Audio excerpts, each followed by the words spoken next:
વેરાવળમાં Dwarkadhish charitable trust, વિશ્વ હિન્દુ પરિષદ, બજરંગ દળ દ્વારા ગીતા જયંતીની ઉજવણી કરાઈ।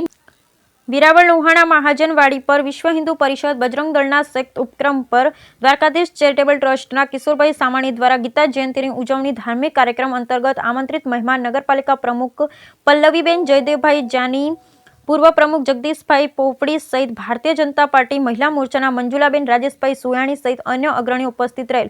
કાર્યક્રમ અંતર્ગત મહાભારત એપિસોડનું મોટા એલઈડી સ્ક્રીન પર કૃષ્ણ દ્વારા અર્જુનના એપિસોડ 1 કલાક 20 મિનિટના એપિસોડનું ભાવભેર એલઈડી પર આયોજન કરેલ। આ અવસર પર આમંત્રિત મહેમાન લોહાણા મહાજનના પ્રમુખ સહિત અન્ય અગ્રણી ગિરીશભાઈ કારિયા, સામાજિક કાર્યકર અનિશ રાંચ સહિત અન્ય અગ્રણીઓ ઉપસ્થિત રહેલ। બ્યુરો રિપોર્ટ સોની યોગેશ પ્રભુદાસ, સતીગોર, વેરાવળ। જય શ્રી રામ। મારું નામ પુનિત નરોત્તમ પલાણ, વિશ્વ હિન્દુ પરિષદનો વિશેષ સંપર્ક જિલ્લા પ્રમુખ, ગીર સોમનાથ। પુનિતભાઈ, આજે કયા સ્થળે શું આયોજન કરવામાં આવ્યું હતું? આયોજનનો ઉદ્દેશ શું હતો? આખી વાત।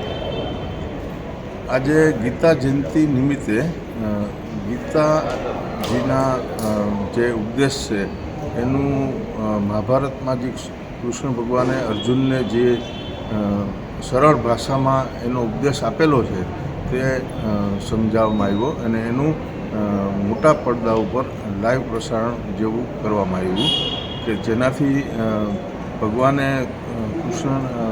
કૃષ્ણએ અર્જુનને કઈ રીતે કેટલા શબ્દો સમજાવ્યા કે 1 લાખ જેટલો વેદમાં મંત્રો છે એ ગૂઢ છે, એને ખાલી 700 શ્લોકોમાં સામાન્ય માણસ સમજી શકે એવી રીતે કરાવવામાં આવ્યું। પણ આપણે કિશોરભાઈ સામાણી, સામાજિક કાર્યકર અને નગરપાલિકાના પૂર્વ ઉપપ્રમુખ। કિશોરભાઈ, આજે કયા સ્થળે શું આયોજન કરવામાં આવ્યું હતું? આયોજનનો ઉદ્દેશ શું? આયોજનનો ઉદ્દેશ એ છે કે ગીતા જયંતિ જે છે એ પહેલી વખત વેરાવળમાં એટલા માટે ઉજવવામાં આવી કે ગીતાથી માણસો અલગ થતા જાય છે। યુવાનો ખાસ કરીને જે વસ્તુ આપણા સનાતન ધર્મમાં મૂળ છે એનાથી અલિપ્ત થાય। ગીતા જે છે એ 4 જે વેદ છે એનો સાર છે। ફક્ત 700 શ્લોકમાં ગીતા જે છે એ આપણે રજૂ કરવાનો પ્રયત્ન કર્યો। મહાભારતના BR ચોપડાએ જે ગીતા સંદેશ 2